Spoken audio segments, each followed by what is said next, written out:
You're watching Oilersnation Radio.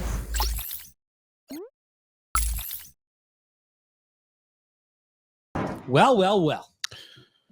Wrapping up January, talking about a perfect month. Now, if you've never been to Oilersnation HQ, and I don't blame you if you haven't, outside this door, there's a whiteboard with the entire schedule written on it. We do it every month. And when I walked in yesterday, it was nice to see nothing but dubs on that whiteboard. Nothing but dubs. 16 in a row, Liam. 16 in a row. 24 of their last 27 wins. I never thought the day would come. 16 in a row. Now, that is kind of nuts, isn't it? Just as good as the Columbus Blue Jackets. Almost. Did they win the cup that year? Yep. Perfect. I would like to first acknowledge, before we get into the delicious bait for our friends at Wendy's, the fact that both Rick and I said with 100% confidence that the Oilers would make the playoffs this year. Thoughts?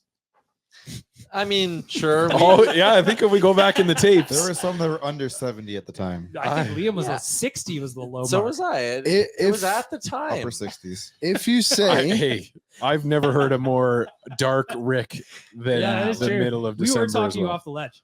Oh yeah, no, it was not. Yeah, I don't know if it was on mic, so I don't know if everybody heard that, but there were a couple tough times just outside that door, I believe. It was just one episode, on Rick. mic that I was a lot darker than normal, but it was one episode, and it was like I think it was like our 13th or 14th loss there, where you were just like, I got it.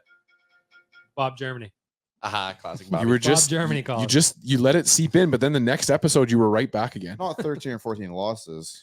Well, it was like game with 13 or 14 probably of the right around season. that San Jose one, I think, because I think San Jose was the last one, and then we went on to Seattle. No, Yeah, it went right around there. But it's frustrating. Like, you couldn't put your finger on one thing. Like, there was mistakes at every end of the ice by every group of players out there, and we had just incredibly bad luck too, where if a puck bounced off a defenseman, it landed right on the forward stick, and it didn't matter how fast Stu came across.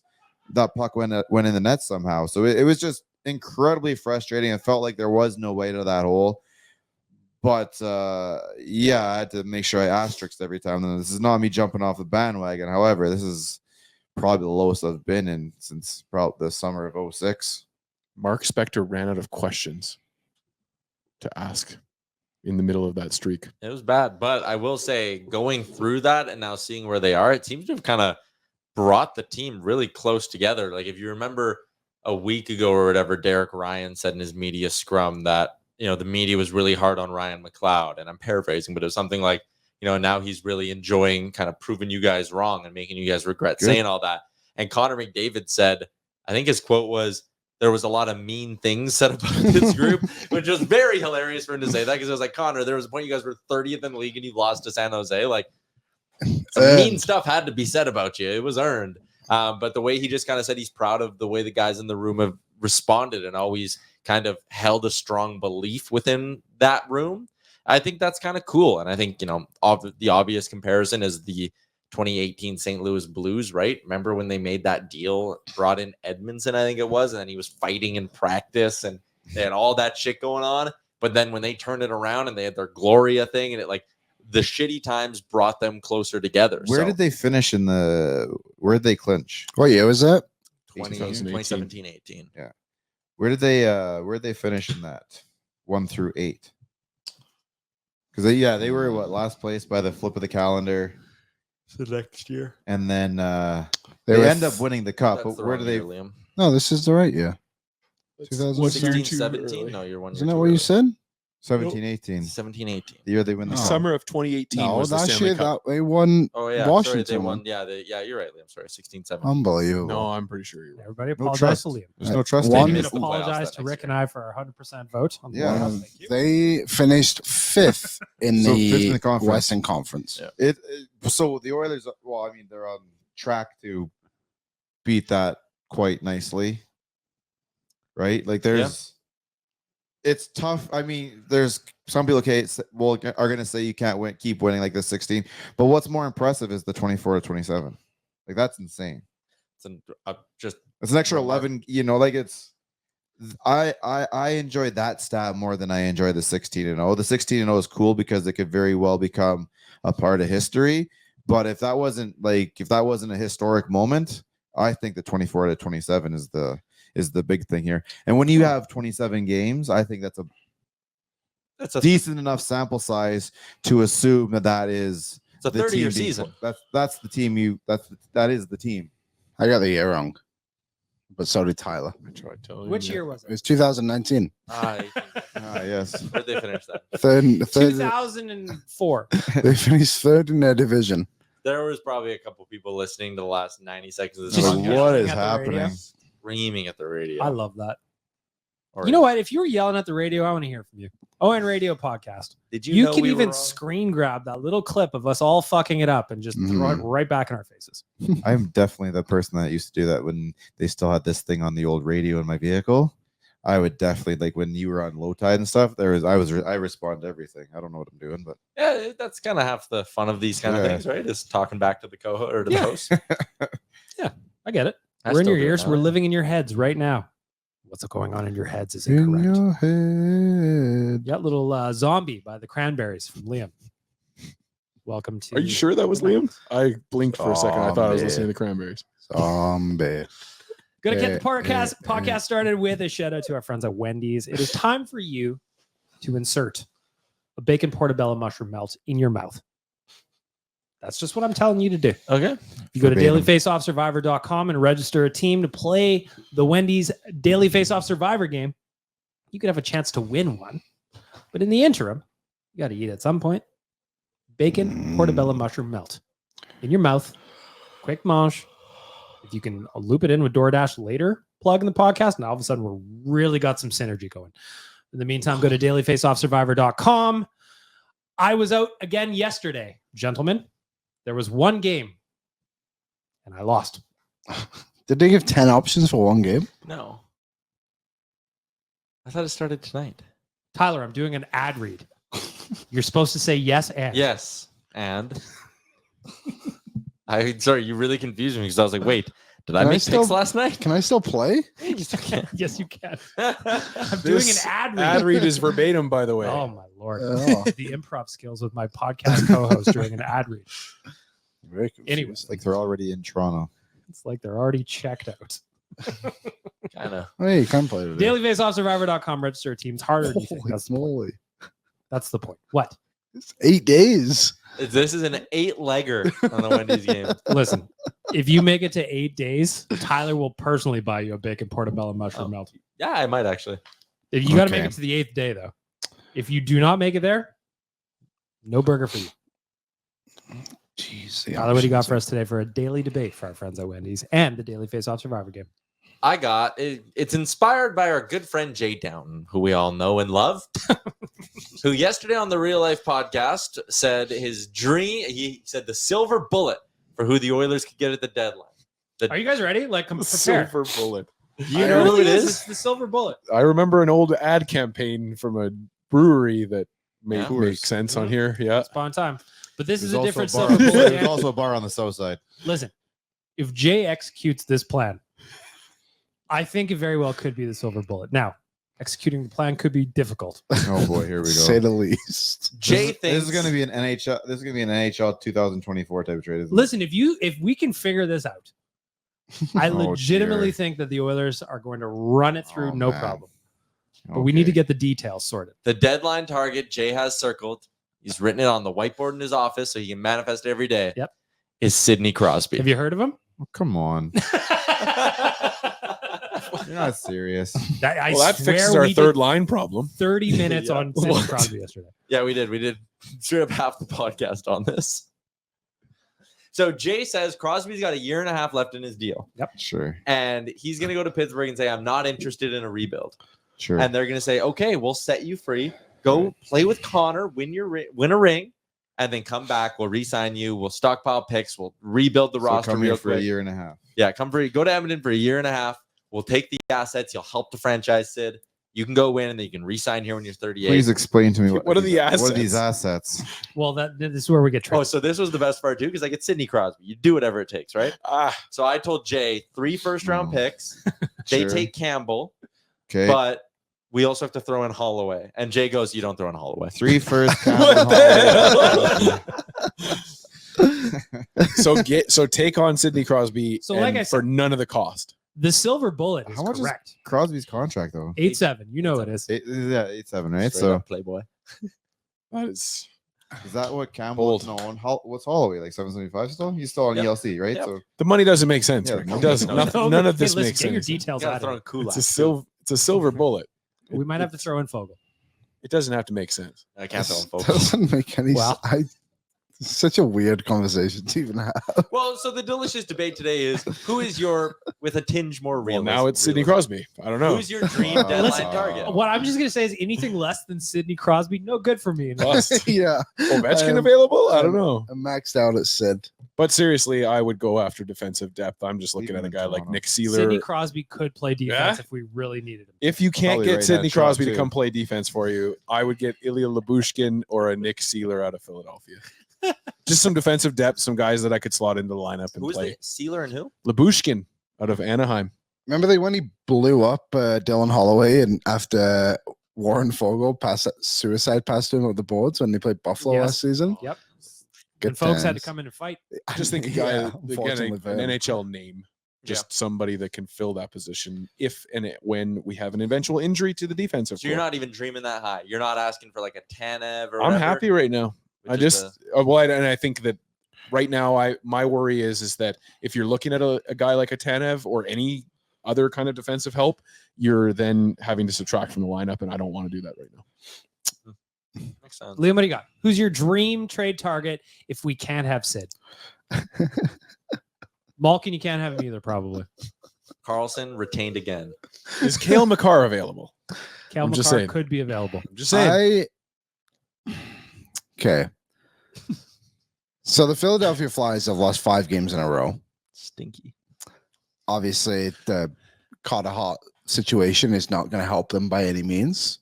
Nope. I quickly think they're going to start dropping like flies here and lose a few more.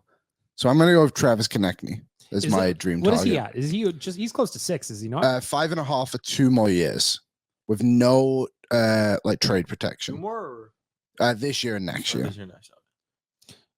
So making that work. It's not impossible. It's not impossible, but it's not going to be easy. 5.5. Well, just have no space. Did see a tweet the other day though that they could work their way up to having enough deadline cap space to fit in like a $3 million deal or something. Yeah? Well, that's So- going to be interesting. And so we're going to get to that in a second. Our original Posar slid into the old DMs with some cap information on As he Holloway. We'll did. get to that in a second. But All right. Konecny, I like the idea. I love the idea of another skilled forward. Yeah, a guy is a lot of like, he can be a dick as well, right? Like he's kind of a unique player. We need more Well- rats. Little Yeah. dickish. Little dicky. New song's not that great. in my TM. opinion. New album has there's a couple good songs. So right now the Oilers have $2 million in cap space. You said they could get up to $3 million. Original Puza told us. I also have this theory where they could just send down like Matthias Janmark and there's Yeah. another $1 million. Could send them down lower than Bakersfield. why is everyone trying to get rid of him? They should send Janmark to Guantanamo Bay. Jeez. More Why is everyone- south. He's got to go Why to is everyone prison trying- now? Why is everyone trying to get rid of Janmark? What is he doing out there that's upsetting everybody? Not scoring. Well, then why don't we get But rid he's of not Connor getting Brown? scored on. He's but- very but- secure at the puck, kills penalties. but- Other $1 million sides- bucks? But It's cheap. But if you want to get Travis Konecny, I'm willing to sacrifice $1 Matthias million Janmark $1 million. to trade him, to send him to Bakersfield for the year, Yeah. for the rest of the year. Then you call him up for the playoffs. No, I Rick. won't understand. I won't understand. Well, no, because it's not just this right here. It's But a everyone's cap like, crunch. but even like when it came time to getting Corey Perry in here, people were trying to say get rid of Janmark, and I just never understood it. Well, who would you get rid of then in that bottom 6? If you get the chance to get Travis Konecny, perennial 20-goal scorer. Who comes plus- off the roster? You're probably going to bump out a guy like Derek Ryan. But I'm saying you can The Storm and Mormon? send down. Sure, you can send down Derek Ryan too. But I'm just saying you get $100,000 more in cap space to bring in a Konecny or whoever it may be for a guy who has 1 goal this season compared to Derek Ryan, who I think has 3 or 4 goals this season. Like the margins are small, of course, but like But he's not really out there to be scoring goals for you. you need him to contribute on the He's had a offensive side couple of of things sloppy too. games too. I think that's probably not helping with the narrative. He hasn't given up a I don't goal see it. against in quite some time. I don't think he's bad. I just want Travis Konecny, and Matthias Janmark isn't as good as Travis Konecny. I think if you're heading at the deadline and there is a team willing like give you a forward and you're going, okay, we need to shave some money, losing the $1 million of Janmark saves you more than losing the $775 of whoever. Hang on. Connor Brown or Let whatever. me check that. Math adds up. Then you would only have to ask Philly to retain $1.5 million. Yeah. Tyler Yramchuk, who's on your list? Dream deadline acquisitions if we can't have Sidney Crosby. Former Calgary Flame, former Montreal Canadian, former LA King. Tyler Toffoli is my dream. Mike Camilleri. Oh, that was a Oh, good one. nice. And Really he nice. eventually became an Oiler. That's true. Yeah. So let's see it all come full circle with Tyler Toffoli. Follow the Mike Camilleri career arc. He scores goals in the playoffs. He is a legit top 6 winger. He plays with a bit of that sandpaper that I think you'd like to add in. I think he'd be a perfect fit in the top 6. It's a pie in the sky target because the Devils presumably aren't going to sell yet. But if you can get him, that's the guy. Is that not the perfect right winger to put next to Leon Draisaitl? Ideally, but I think that, I like the idea of Konecny more just because he's got turn. Yeah. And I think I would agree with that. But if the cost to get Konecny is a first and Bourgault, and the cost to get Toffoli is just the first, is that worth it? Yeah, Is, no, totally although valid. second year Konecny, yeah, you're right. No, maybe I Second take year that back. Konecny, you get another 20-goal guy on the roster just there. And +2, he's 26. Konecny. Yeah, and you could when the cap starts going up, you could always re-sign him. You never know how things are going to play out. So yeah, you know what? You're right. I think Konechny's better. I don't know. I feel like there's a chance Toffoli shakes loose. I feel like Philly wants to sign Konecny. I wouldn't disagree. I don't know why Philly would want to get rid of him, but I also think that if they're going in the shitter, But stranger also, things have happened. we kind of said it last year and said the same thing about Nashville. Why would they want to get rid of Ekholm? They just re-signed him. Yeah. Mm-hmm. I just think it's kind of the NHL is becoming weird. I think more and more players are becoming available that we wouldn't expect. Well, a lot of teams are having weird years too. Like I'm looking at the Devils now. They are currently 6 points out of a wild card spot with 2 games at hand. So they could fall out. Heavy lies the crown of expectations in New Jersey. A lot of people had them as like going way further than not a wild card spot. Sleepy cup contender kind of thing, right? And they can't stay healthy. Dougie Hamilton's like done for the year. Jack Hughes has been in and out of the lineup all season. I think they missed Heeshire for a stretch as well. So that's kind of why I feel Do like you think you should go to Douglas instead of Dougie? probably. Douglas Murray wasn't hurt very often. Yep, that's all I'm saying. Oh, You know, Right now, their average age of that blue line is just shy of 25. You obviously add Dougie Hamilton in there, who's 30 now. Brings it up a little bit, but like pretty young blue line to think they could go win the cup. Rick, if you can't have Sidney Crosby, who's your ideal, either a person or just a specific? Yeah, I was gonna say position? I didn't do the homework. So, but I'm looking at. I think the best bet to make this team a little bit better is somehow upping the Cody Ceci spot. And it's nothing against Cody Ceci, but I just think if you can find a way to find a right-handed Ekholm to bring in for that. Like the ideal for me, I would love to have him, but there's no way it happens. Like that name is Brett Pesce. Yeah. I would love him, but there's no way the Hurricanes would get rid of him. Yeah, like you need to go find that right-handed shot that can play those minutes, that can play that competition. Maybe a bit of a better puck mover. Would anybody have any interest in a slightly used Chris Tanev? I have an issue with dealing with that team, so Agreed. as GM, I wouldn't be able to do it, but someone else could. Chris Tanev would do a lot in the playoffs, though, You just let the provided that assistant- he's healthy enough to play. I Rick, brought you just this- let your assistant deal with the GM for you. I brought this up to Frank, and I think I'm going to stand by it, even though Frank pushed back on the idea to me. But to me, if the Oilers are offering a good prospect and a first-round pick for Lindholm, or if they're offering a second-round pick and a prospect for Tanev, the Flames are going to get those offers from other teams. And I just feel like Calgary will sit there and go, you know what? No, Edmonton, you need to overpay if you want us to help you. And the Flames internally are probably sitting there going, hey, we can get market value from insert Eastern Conference team or insert Central Division team. Why do we want to take on the bad PR of watching a player we traded Edmonton go on a playoff run with them, right? Like, is that dumb? I don't know if that's dumb, but I could see Sure. them. You know, remember what was the year the Oilers wanted Corey Schneider from Vancouver? Yeah, I they think it wanted was? fucking Clefbaum and Nurse. And all they ended up getting was 8th overall from Which is Bo Horvat. Bo Yeah, Horvat. no, I was sitting on the exact same thing, just going, it takes me right back to that exact same scenario. Deal worked out great for Vancouver because they got Bo Horvat, It but worked out great for us too by not doing it. by not doing it 100%.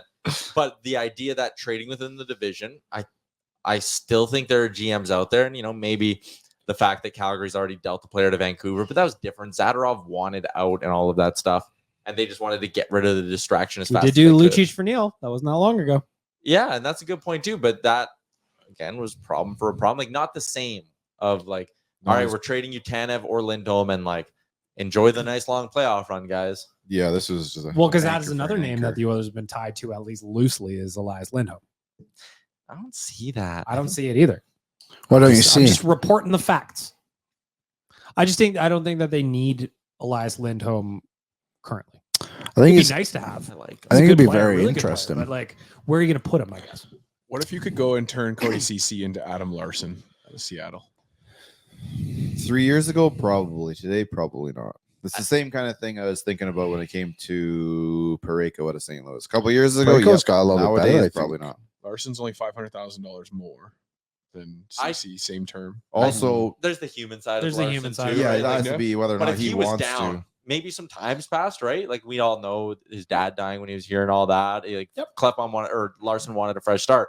Maybe it's been a couple of years and he goes, man, I love the guys in that room. Like I'm game. Like I'm ready to try this again. I want to win a Stanley Cup and I'd love to do it in Edmonton. Like I actually don't hate that suggestion at all from Dan. I do think Larson's better than CC. So, and he's familiar here. It's like part of my thing when people are like trade CC and get Sean Walker. I'm like, CC, we know. Yeah, you can argue they're not a great pairing, but like we know what we got there. It's the devil, Yeah. What if you bring in Sean Walker and him and Nurse don't click? Yep. Then what? Are you throwing Vinny up there with Nurse for the playoffs? Like there's risk there, right? Yep. Versus with Larson, there's maybe a bit more of an element of like, ooh, we know he fits in here. We know the guys know him and like him, and we know what he's like on the ice. Maybe that isn't. I like it, Dan. Where why don't you think Lindholm would fit? So are you going to go with the route of you can go nuclear forever if you upgrade your second line? Yeah. I see it. I understand that angle. I do, but I still think the team is better when those two are separated. I don't disagree, but you're putting Lindholm as second line center? I would put Lindholm on the second line center, move Nudes to the left wing with Lindholm and Fogle. Then I would bump McLeod down to my fourth line center and have Kane on my third line with McLeod and Perry, and then whatever it is, Holloway, Brown, and me. Whoever you want to put out there. Lindholm expiring contract, $4.85 million. Currently with the Flams, he has 9 goals, 23 assists, 32 points, 49 games. I don't mind. I like the idea of Lindholm. I really don't want them. Like the nuclear deterrent is fun when you touch the button sometimes. I also think Lindholm is the premium player on the market. I think some team is going to blow Calgary's doors off, and again, Edmonton's going to have to outbid that. So like pay the Edmonton tax. So like some other team is probably going to offer their best prospect in a first round pick for him. Mm-hmm. I'm thinking like Claude Giroux style return, where I know Tippett maybe wasn't their best prospect, but was like a good young player with some pedigree and the first rounder. Like what if Calgary is like, no, it's Holloway in the first, or you're not getting them? Then like, maybe. I just don't think you can Hang touch up the phone. even Monahan to an extent. I think the market's starting to balloon for Monahan, and Frank thinks he might get a first round pick. Okay, if you're sitting there going, we can give up the first round pick for Monahan, or we can give up a second and then a fourth to a third party broker and get Adam Henrique. Give me Adam Henrique. Are they both the Giroux trade? Yeah, was traded from the Flyers with German Rupsov. Yes, Classic Rupsov. Connor Bunananam. Mm-hmm. And a 5th round pick in the 2024 draft to the Florida Panthers for Owen Tippett, 3rd round pick in the 2023 draft, and a conditional 1st round pick in 2024. And I think it's important to remember Claude Giroux told the Flyers, I'm only going there. And that's still the return they got. Lindholm is the premium piece on the market, doesn't have that same kind of protection, or from what we've heard, those same desires where he wants to pick and choose his spot. He just wants to win. So I don't know. I'm starting to think with the way when you look at the players on Frank's trade targets list, I'm starting to think that some of the check down options are actually the better pieces compared to what's out there. Like I changed my mind for a Toffoli, but he's not on Frank's list. When you sit and look at Frank's list, it's like, hey, Lindholm's expensive, and Tanev might be expensive, and Monahan might be expensive. Maybe you're better off just saying, hey, Sean Walker is going to be a third pairing guy for us, not even a CC upgrade. He's going to be a third pairing guy for us, and we like Henrique, and we'll make the money work. and like that's our deadline. Maybe they just won't make a huge splash. Here's an interesting point. So I'm at dailyfaceoff.com and the trade targets article. When it comes to Lindholm, Frank says, and I quote, even in a disappointing year, Lindholm represents an extraordinary opportunity for the Flames to harvest significant assets, which they can then use as trade chips to reconfigure or just use as rebuilds. His low salary cap hit only adds to the reasoning of why he could be the number one most valuable player on the market at the deadline. Yeah. And hey, maybe with this winning streak and all that, like how many, it's a tale as old as time. A team goes, loads up at the deadline, and gets bounced early, right? Mm-hmm. What did Boston do last year? Orlov, Bertuzzi. I feel like there was another. Even guy just like you that think of Toronto last year. I mean, they made it to the second round, but they did the same thing. Ryan O'Reilly, they had Nick Foligno, or was that 2 years ago? Either way, they spent. Mhm. They spent. there's a part of me who sits there. As much as I really want the Oilers to go all in, there's another side of me that's like, the playoffs are kind of a crapshoot in the NHL. Just all about playing good hockey. For I want them to add. I don't want Jared Smithson. Yeah, and I think that's fair. But But, that's like, why I I don't think think you with have the to- checkdowns, right? Yeah, that's why I agree with you that I don't know that. But the checkdowns are also a little cheaper too, right? Because you kind of need a Yes. couple. You kind of need a couple of your guys from the AHL to make that step next year. And I think there's probably two guys that I'm thinking about in Broberg and Lavoie that I'm really hoping are part of the team this next year. But other than that, I think your the rest of your the majority of your players then are available. Any other names or positions we could look at as potential trade targets for the Edmonton Oilers leading into the deadline? That's on March 8th. Marc-Andre Fleury. Should they get him or should they not get him? We talked No. about that in the mailbag.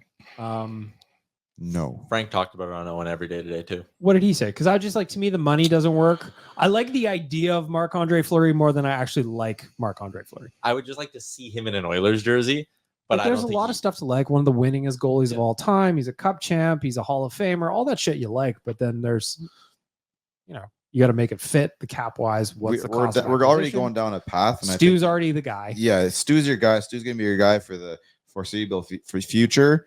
I'm not bringing the guy to take his minutes. So That's what I you're mean, riding like, with Stu right I now. like the idea of it. You more need than the- I actually like you need it. the league's best backup is what you're trying to look at. I already have him. And then Big you're Cal. good. Then you're good. Frank basically said Fleury, if he's going to go somewhere and if he's going to leave his family for 3 months to chase another cup, he wants to go somewhere where he can play, where he's not just going to sit on the bench. And I kind of hear that and I go, Edmonton, Stuart Skinner, Yeah, Stu's lights gonna out. You're going to go as far as Skinner carries you in the playoffs. As much as I'd love some insurance, like, I don't know, man. Calvin Pickard's got a 915 save percentage right now. I'm It not makes- against that. And I mean, the other guy down the Bakersfield, I don't want to bring it up right now, but he's been looking pretty good in the last whatever too. So Olivier I think- Rodrigue. I agree. yeah, I think your goaltending situation is taken care of. So I'm kind of with Tyler. Right? I see like a check down type of addition To me, more than anybody huge. I think Fleury's going to Vegas. Myself, I think Vegas is just gonna. They have two goalies. I know, but I just I've got a feeling of a storyline coming from Vegas. Maybe We'll if see. someone got hurt. I think he's going Deadline to is Toronto. fast approaching. I think he might stay. I can see him going to Toronto.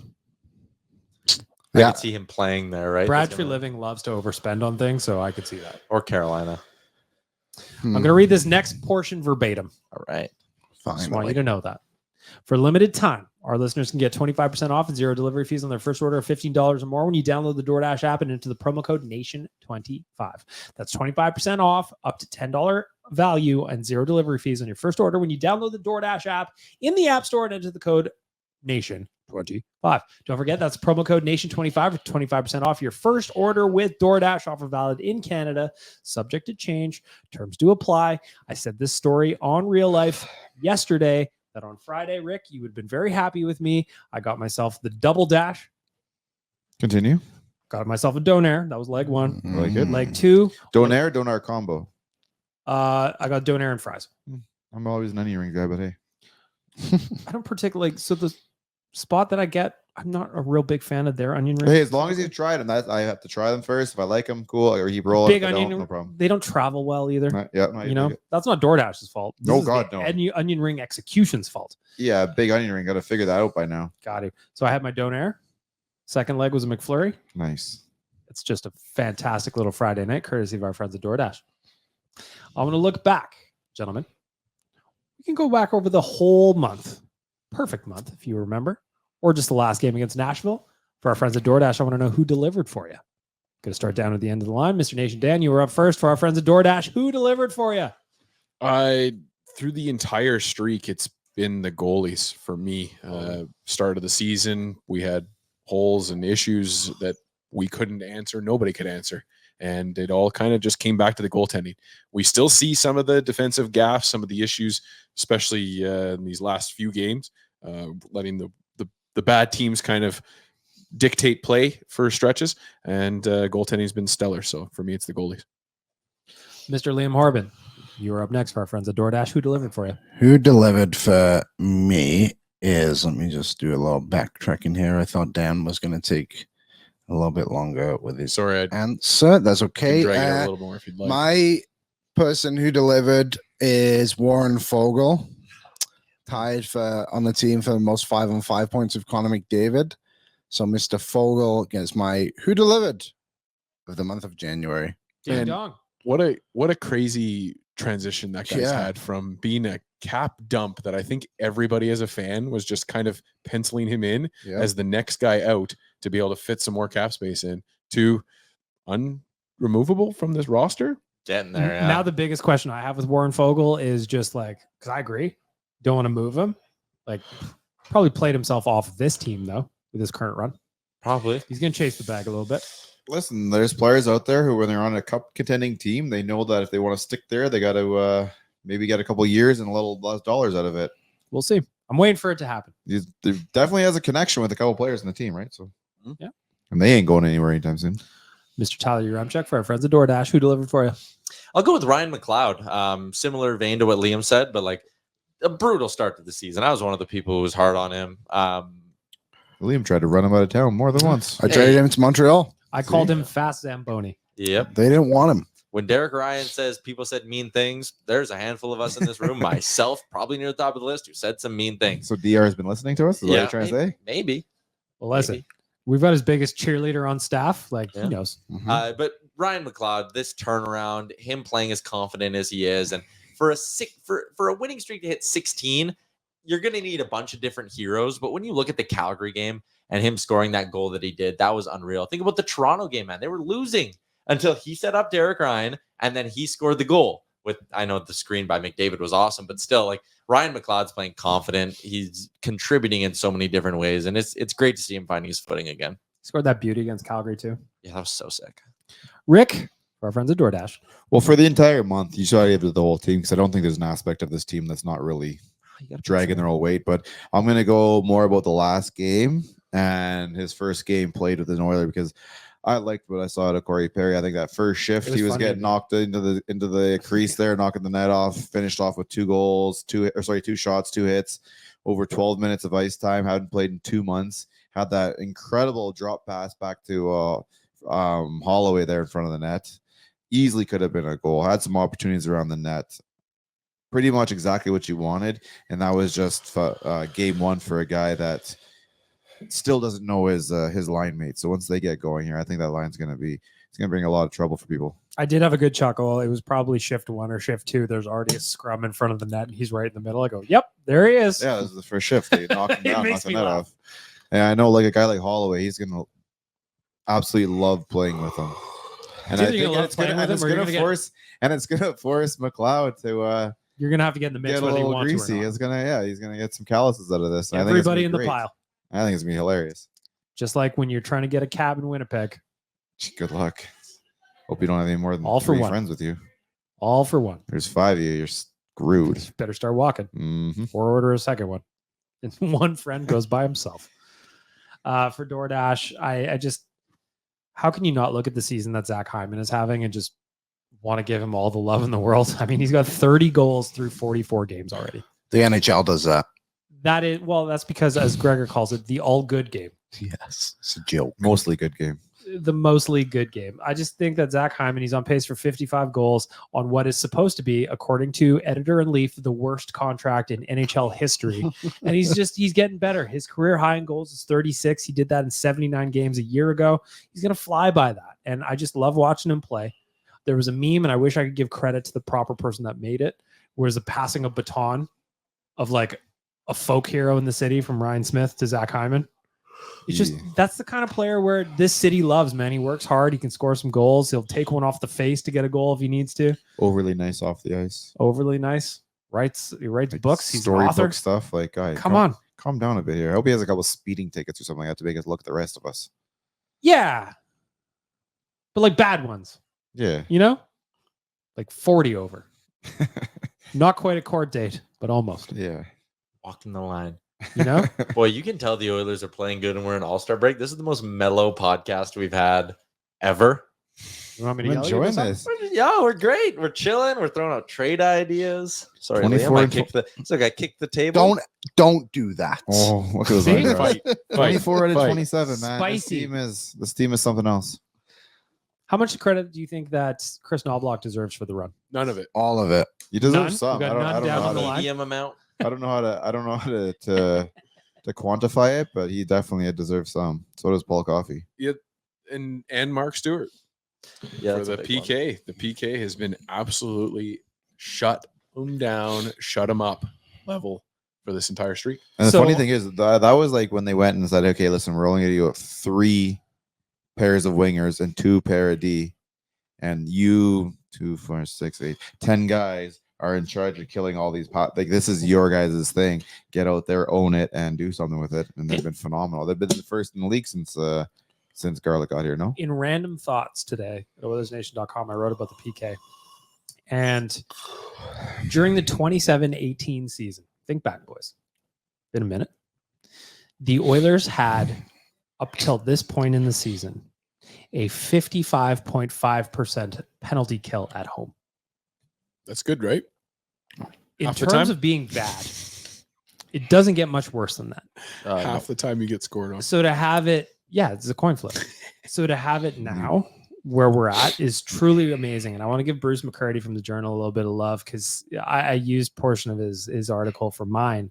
And the part that stuck out the most to me was he said the cold hard fact of the matter about the Oilers PK is that the Oilers gave up more power play goals in Woodcroft's last stand, talking about the 13 games he coached, than they have in all 26 or all of Knobloch's games, I should say, despite the fact that the latter has a 2.5 times larger sample size in terms of games played and a 2 times larger sample size in terms of overall penalties.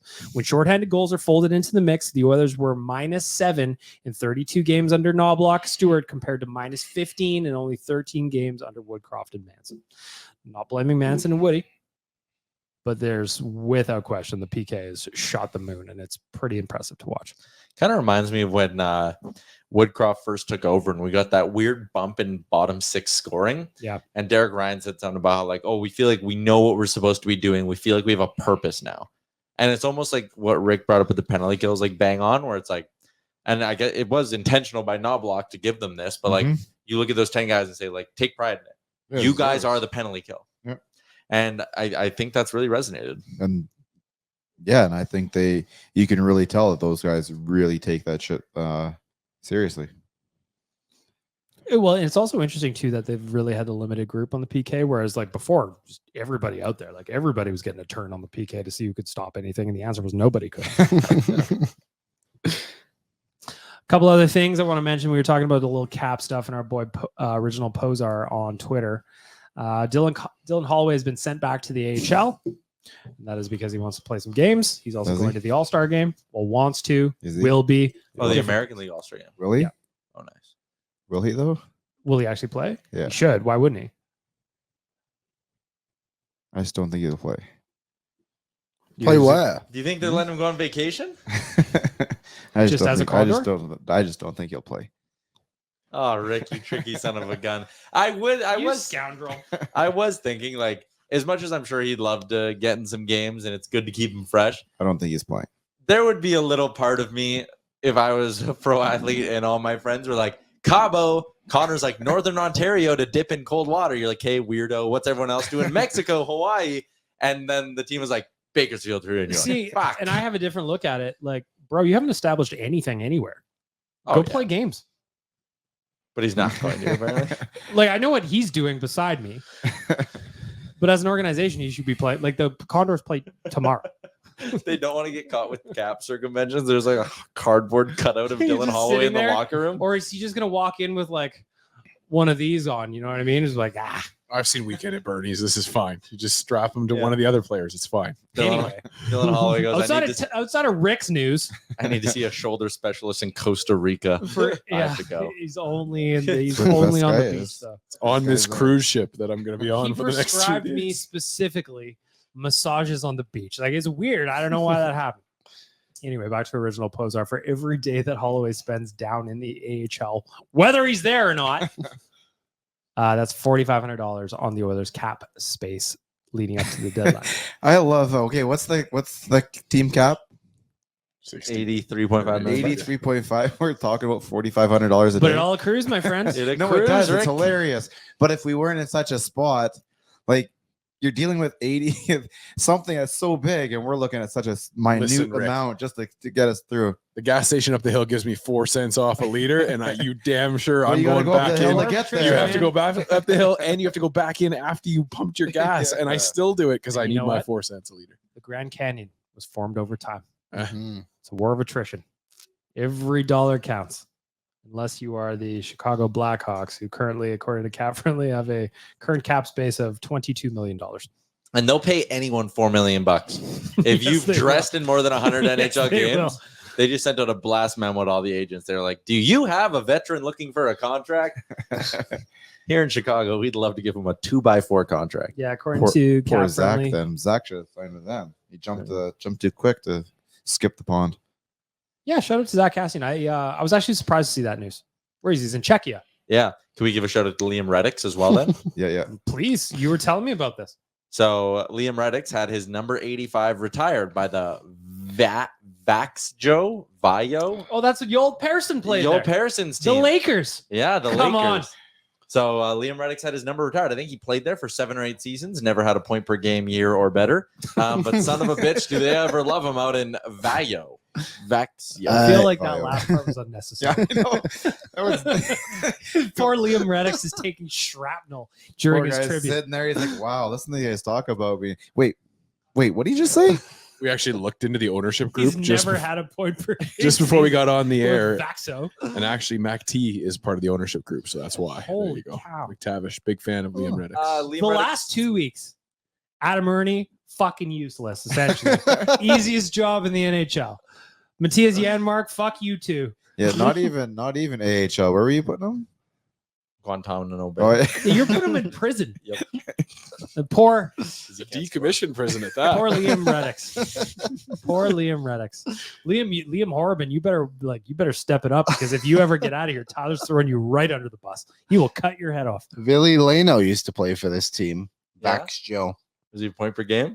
I'm going to throw his number up there. He played. What was the story about Liam Reddix anyway? We didn't even get there. Oh, his number They got retired his retired. number. They had everyone on the ice wearing 85 Reddix jerseys, and he's a friend of the podcast. He was on once. Not anymore. Well, probably not anymore. Yeah. Back when we used to get guests before we used to badmouth them. Also on Start what at are the they top of called? the roster, work your way down, shit on everyone. Vax Joe HC, Roman Horak, Oh. Joel Pearson, Yeah. and Chris Versteeg. Oh, What But, could have been? well, we don't really. I'm not claiming Oh. Chris Versteeg. Oh, as a yeah, lot. yeah. Oh, Victor Fast. Fast, Oh, man. fast. Fast, whatever his name is. Man, we got a lot Versteeg of ghosts on that He roster. couldn't crack our lineup. Victor There was too Fast. many Chris at that time. Was Victor Fast the one that wore the dark mask for the Ducks? Wow, The- he was Yes. he was Black so mask, good. yeah. No, that was Hiller. Yeah, Jonas Hiller. Jonas Hiller. Victor Dominated. Fast, yeah, dominated this league. Would have been nice if he had done this in Edmonton. A 2.01 goals against, a 1.99, a 2.52, and a 1.79. How about the Oilers numbers? They're probably pretty close. Yeah. Yeah, probably. Yeah, very similar. 2.73 in 7 games in his first season with the Oilers. That's when we believed. Yeah, that was big. 914. You're probably thinking it got better. Yep, you're wrong. It was 3.41 goals against and an 888 save percentage. Shockingly didn't get another NHL contract after Well, that it's season. supposed to be a lucky number, so I can see what he's doing On there. the bright side, we did sell probably 100 T-shirts because of Victor Fast and Ben Scrivens. Got 99 problems and a goalie ain't one. Aged beautifully. What are you That laughing was at? as good as Oilers Better. Our Oilers Better shirts that came out Well, in 2018. that was a tough hashtag. That was a tough hashtag. Happens to the best of us, you know? Well, Do we have anything else? Or can I read my Team Canada roster? No. I'd like to hear everybody's team. we've got Waz's signature bit coming up, Liam, Well, we got 20 minutes left, right? for our friends at Greta. We have 15 minutes left. Can you clear this up for me? Well, I'll be quick. Okay. Go for it. Do I get your approval, Tyler? Go We ahead. did it all on Owen every day. Well, we did the Sidney Crosby thing on 3 podcasts now, but you wanted to bring that one up again? Fucking All-Star break. Exactly. When is the Olympics? Never. Never. What are the Olympics? Okay. Okay. Are you ready? Are the NHL players going to be there this time? Then? Yes, allegedly. So here's my forward group. Okay.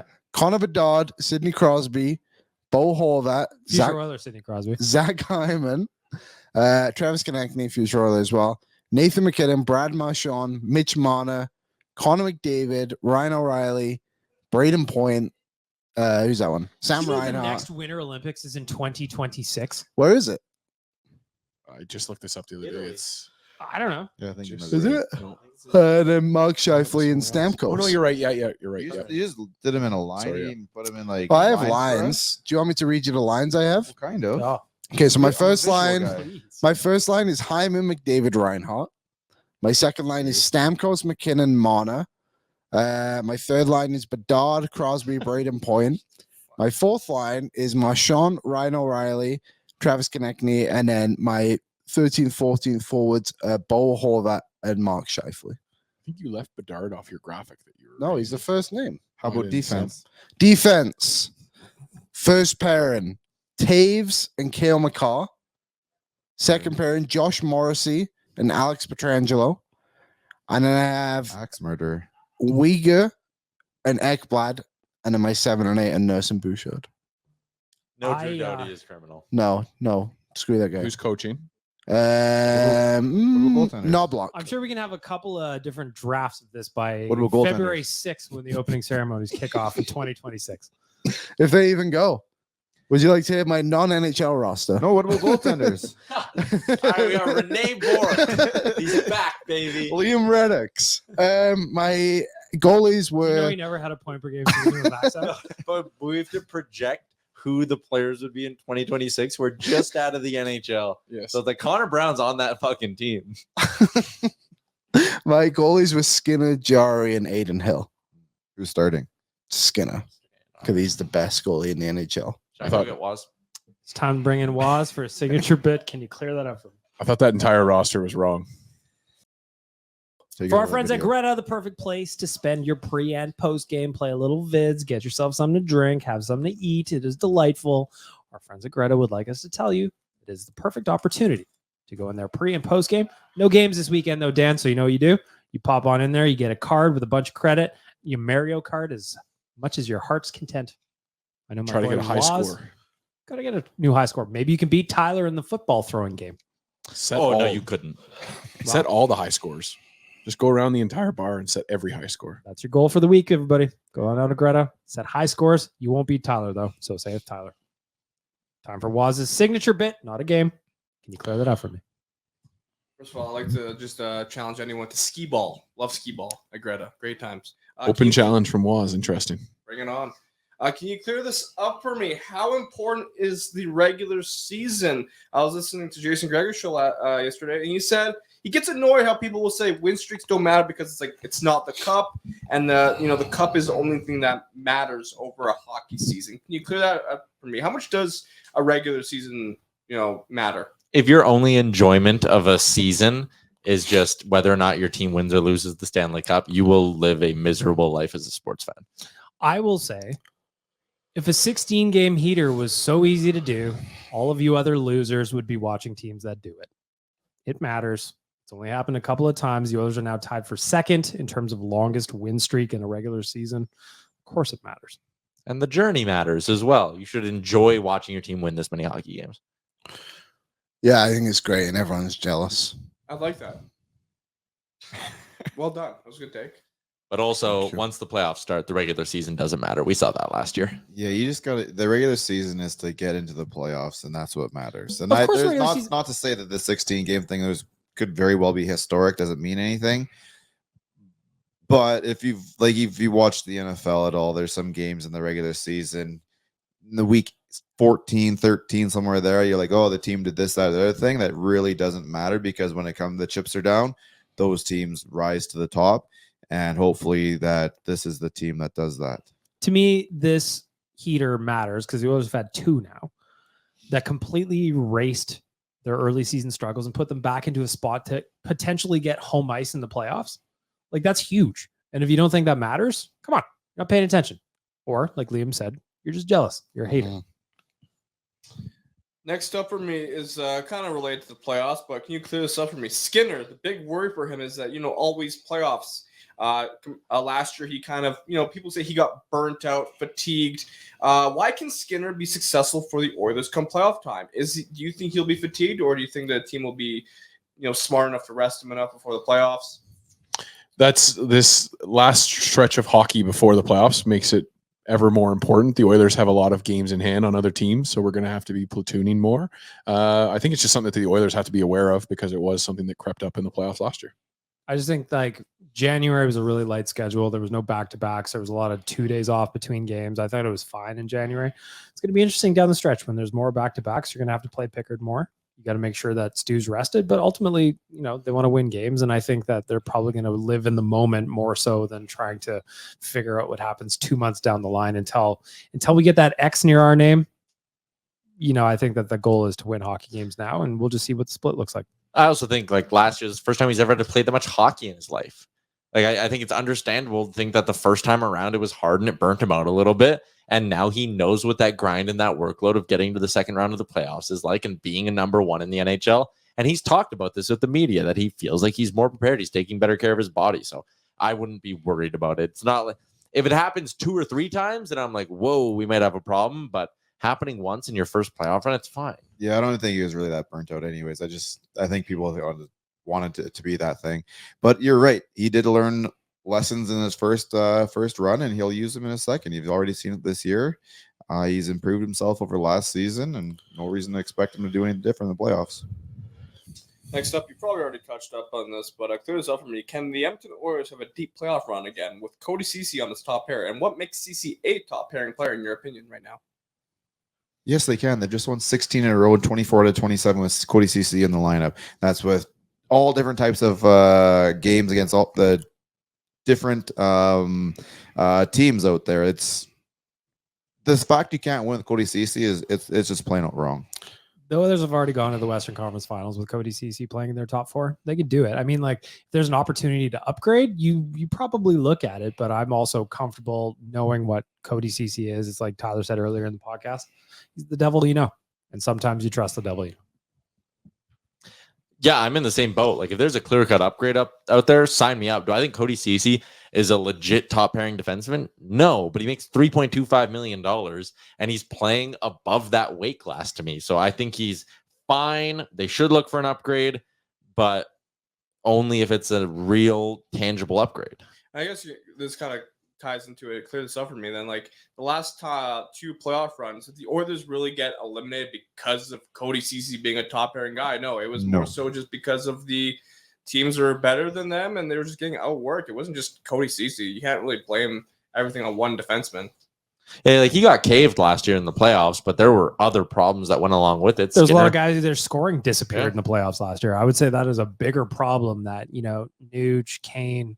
That was the who else biggest was issue. Hyman, they just didn't score at the rate that they were. So that's a much bigger the issue. Top to me 6 than minus Ceci. 29.97 did not carry their weight. That was the biggest issue last year. Yeah, I don't have much else to add. I just think they're I don't know. What is Cody Ceci just not allowed to play on this team at all? What if he was the third pairing defenseman? Would that be okay? I just don't understand kind of the idea around it. Oh, the idea is that you can't win a cup with him. Well, here's another thing. You can't win with Nurse either. I don't think every team's perfect. Every team that wins the cup, they're not perfect. There's holes places. Probably upgrade if you can, I guess, but I just don't know if there's an Ekholm upgrade out there. But I also didn't think Ekholm was available last year. That's all I got. Thanks for tuning that. I was. There goes Bye, Waz. Waz. Challenge Waz to skee ball at Greta. I don't think he's that good. I don't know that Waz is that good either. I don't remember him being all that good at skee ball, where it was notable. Mm-hmm. Maybe, Is he you that know good what? at bowling? I don't think so. No, that's pretty much. The I same think thing. that you challenge Waz to skee ball, but put some stakes on it. Make him buy you a cocktail. I think that's a challenge. Or literally put some steaks on it and make him buy you a steak if I you would love beat a him. steak. They're delicious. Had a steak on Sunday night, glass of red wine. Beautiful. DoorDashed it? Mm. Crushed it. DoorDash? I did not DoorDash that one. Can't No. DoorDash a steak. No, Oh, I you wanted can. to. I wanted. I to- mean, you could. can, but you shouldn't. You could. It's like DoorDashing eggs. I just don't see how that works. But you can. Uncooked eggs, you could. Yeah, uncooked. Yeah. Grocery Well, It's eggs. the old sunny side up, please. And by the time they get to you, they're Yeah, I'll just have the over easy. Shit Just ain't- pop her in there. shit ain't going so hot anymore. I want to touch on because we're going to. There's 3 of us going to Toronto for the All-Star Game. I'm not actually seeing any of the game. I'm there for some business stuff, and then I come home on Friday. But what are you guys expecting from going to Toronto? Liam, this is your first All-Star Game. Tyler, you've done it a couple of times. What are you expecting from the weekend? I don't know. Are you excited? Yeah, I am excited, but I have literally no idea what to expect from. taking your the- We were autograph just in book? Toronto, literally hours ago. Yeah, I was in Toronto 2 days ago, so I'm excited for another flight. I have a middle seat because I forgot to check in. That sucks. Ooh. Amateur. I do feel rather silly today. I'll wave at you for my window seat up front. I'm so frustrated. I'm like row 21 of 23. I was in the row with you, probably the other middle seat, and I'm like, that's not going to work It for me. was brutal. They slotted me 18A. Easy money. Brutal. Well, I think your I'll name's wave at starting to you. get for- ahead of you now, eh? Maybe. Like, wait a second. Is that your rim check guy? I'll wave at you as you walk the past internet? I know you're way up there. Did you? Yeah, I upgraded yesterday during Real Life Podcast. Well done. All-Star is always a really fun event to like actually be in attendance for. Like I like the draft, but the draft can be stale. The All-Star Game, all the stars are out, or most of them at least. All the media is there. In a city like Toronto, I think it'll be a lot of fun. So I'm excited for the weekend. It'll be really good. The I- skills comp has to be the coolest thing. Well, that's what I want to ask you guys. Like the skills comp's different this year. What are you most excited about? Even just that, I'm excited that they brought back the draft. It was so much fun before. It was kind of annoying that they got rid of it for no reason. Yeah, what the draft day is- are they? Is everything? Thursday's the Thursday draft. night. You should Oh. know this. Friday's the I skills feel like, I have There's no also- idea what's happening. There's like a I just have a PWHL ticket. game on the Thursday night too. Oh, is it? but yeah. Last the night, my skills girlfriend comp- asked me what time I'm coming back, and I said I have no idea. Like I don't know. I'll let you know when I land. Yeah, I'll let you know when I need a ride. I think it's going to be good, though. I think the idea of this year's All-Star Game, besides who's actually participating, is They're all really, good game. is really, really good. Like the draft is going to be fun. I like how it's 4 teams. That makes it a little bit different. The skills competition is unique and cool. I'm curious to see how that kind of continues on. I hope it's not just a one and done kind of thing. Like I hope it's something that really works and can, I think it make this will work, and weekend therefore they good. will keep going with it. yeah, hopefully. Let me ask you a different question. What is the greatest all-time skills competition event? I used to love when Chara and Weber would go at it in the slap shot contest. Yeah, that was good. That Should've was been- cool. You should have been there for the Al Rob- McInnes and Ally Afraidy. Yeah. And who? Ally Afraidy. Skullet. Skullet. Oh, okay. He used to bang over 100 miles an hour on a fucking wooden Wood club. stick. Oh, yeah, that would have been cool. That guy Yeah. hammered it.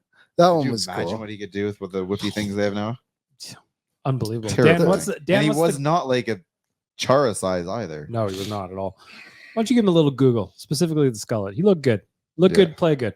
Dan, what's the greatest all-time skills competition event? I just enjoy the obstacle courses when they make like all the players do it from top skill right down to the bottom, and they make them do all the different obstacles. So for me, it was that. I just enjoy it, and I used to do that in the video games too. You used to be able to do the old skills competition and do all the different skills there. So the obstacle course for me. Tyler, goat event.